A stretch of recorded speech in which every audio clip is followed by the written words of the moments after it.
You want to support Roland Martin Unfiltered? Be sure to join our Bring the Funk fan club. Every dollar that you give to us supports our daily digital show. There's only one daily digital show out here that keeps it black and keep it real as Roland Martin Unfiltered. By going to RolandMartinUnfiltered.com, you can make this possible.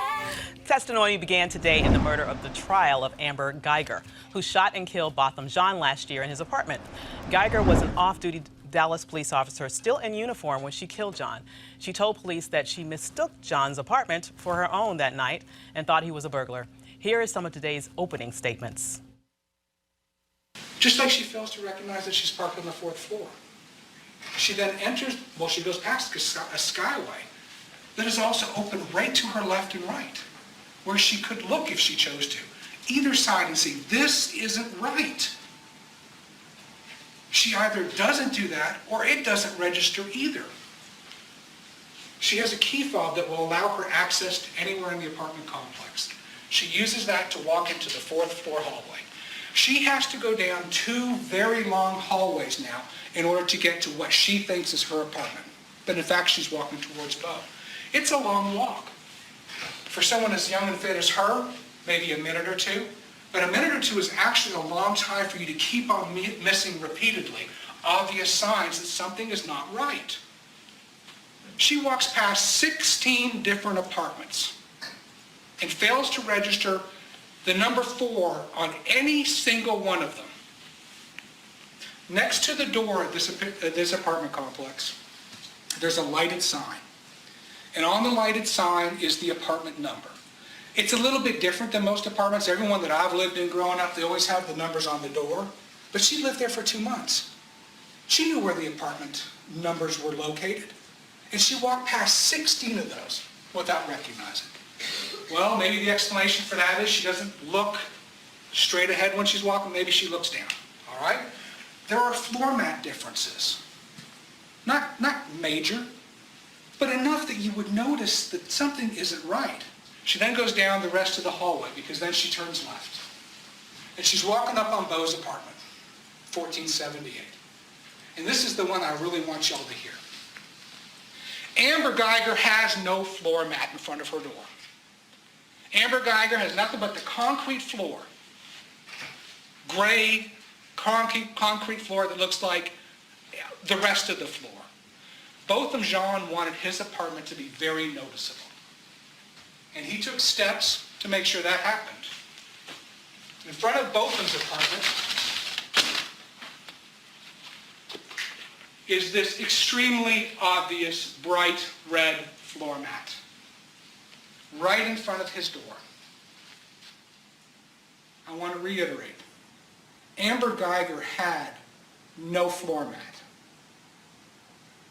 She walked right up and stepped on top of this as she entered and placed her key fob into the deadbolt lock of Botham Jean's home. To say that she was aware there was a red doormat and knowingly ignored it because she wanted to go into 1478 and shoot this man is preposterous. Amber Guyger was an autopilot. She got to the door and she put her key fob in, and in one motion the door is opening. And it doesn't make sense because normally you have to turn the handle. And she's trying to process this as she's stepping into her apartment. And at the same time, I'm sure Mr. Jean is thinking, what is this person doing? Who is coming into my apartment? But she's thinking, oh my God, there's an intruder in my apartment. And she's face to face with him. She's within 10 yards of him, and he starts approaching her. And she reacts like any police officer would who has a gun with confronting a burglary suspect. She's got tunnel vision. She's not looking around to see if her little table is there. She's not looking around to see any landmarks. She's not ascertaining any of this because she has tunnel vision. She's in her apartment. My God, there's a man in my apartment and he's big. Come on, Davis. Come on. Come on. I call BS. Okay. It's insulting to the intelligence to think that that story holds water. I mean, what are your thoughts about this? Well, I think we can all probably agree on this one. Yes.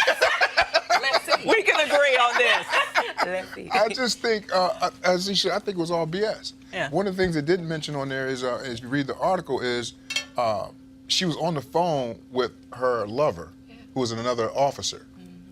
She had texted him an inappropriate photo while all this was happening, while she was walking up to this thing. All this is in the article. It also talked about how when she first got into the apartment, and when she did it, she said, I effed up. So she knew all this was, she knew she had screwed up. So now this is just a defense right now. And I think it is, as you said, insulting to throw all this out at us right now. Absolutely. I think that you know, what's happening here is a form of defense which is called the mistake of fact, right? That as the defense attorney here, he has the right to defend her to his best ability, right? And when you raise a defense such as defense a misfact, Right. it kind of takes away some of the liability. It can reduce your liability. So that's what's happening here. But I think that anybody who can hear, can read, even if you don't have access to all of the evidence, you can say to yourself, like, you went into an apartment that wasn't yours, and you were on the phone with someone at the time, which means you weren't completely not there, right? You were having a conversation with someone else while you were walking towards that person's apartment, and then you end up shooting him. But there's also another element to the black body, how it's always seen as a threat. Yes. Right? The dehumanization of the black body in America. Because some could argue that if it were a white man in that apartment, would he have died? That's a great That's If it right. were a white woman, would she have died? Good Right? question. But nonetheless, I think that as a defense attorney to this officer, the attorney is doing his best as raising a defense of missed fact. You raised a good point there about the perceived threat of the black body. And flipping that on its head, Erica, what do you think about the perceived innocence of the white female form? I mean, here we have this white woman who murdered this man. I mean, I don't care what sort of charges you want to bring out. He's dead. He's not coming back. But they want to sort of paint her, I understand, as a defense attorney, that's his job to do it, as this poor, sort of defenseless white woman who thought that a burglar, this big, burly, black burglar was in her apartment, and therefore she did the only thing that she was trained to do as a policeman and murder him. Sure. She could've And shot so him. on that innocence piece, so let's answer that question. Right. Absolutely. And we were talking about this earlier, that the grave testifies to those Ambers, those other folks that look like that, that have made black dangerous. Right. And so we're at a place where we can almost, or we can pretty much answer how this is going to turn out. Right. Which is sad because you're talking about a young man whose life was cut down. He was a college graduate. He was a worship leader. He was beloved by his siblings and by his parents and by his family and by his much larger community. Yes. And so that's what we have to continue to lift up and personify, that though black people and our bodies are always adulted, even as children, that we are always unmistakably, no matter where we are on the diaspora, seen as a threat and as something that has to be taken down, that we continue to say his name, Botham Jean, and all of those brothers and sisters who, again, the graves are testifying to the types of abuses that black bodies face, and also hold these people accountable and stand with these families, because unfortunately, these patterns that we've seen are baked on the conditioning of who black folks are and Right. who white people All right, folks, back to our Roland Mark Unfiltered video in just one moment.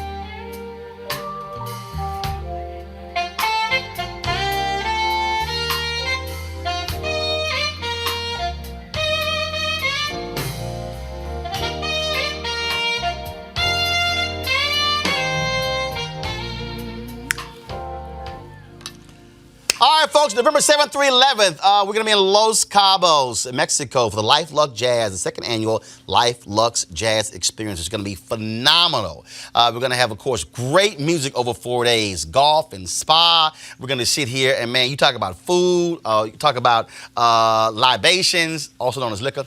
It's going to be loads of fun. So while people are freezing in the Northeast, let's go hang out in Mexico. I'm going to be doing Roland Martin Unfiltered from there that Thursday and Friday in front of a studio audience. Y'all can all come join us. So come hang out with me and so many others. It's going to be absolutely great, of course. We're going to be at Day Club Los Cabos, nestled on the Sea of Cortez. They're in Los Cabos. The great people we got lined up for you, folks. Amazing. Of course, comedian and actor Mark Curry. Of course, Gerald Albright, my frat brother, Alex Bouillon, Raul Madan, Incognito, Pieces of a Dream, Kirk Whalum, Average White Band. Going to have the gospel experience with Donnie McClurkin, Shalea, Roy Ayers, Tom Brown, Ronnie Laws, Ernest Quarles. Some new hotels have opened up. For more information, go to lifeluxejazz.com. That's lifeluxejazz.com, lifeluxejazz.com. You want to book it now, of course, to get your package, but also you want to have much cheaper airfare as well. And so, trust me, it's going to be an absolute fun time. I cannot wait to go, and trust me, you want to do it as well. lifeluxejazz.com. Now back to your Roland Martin Unfiltered video.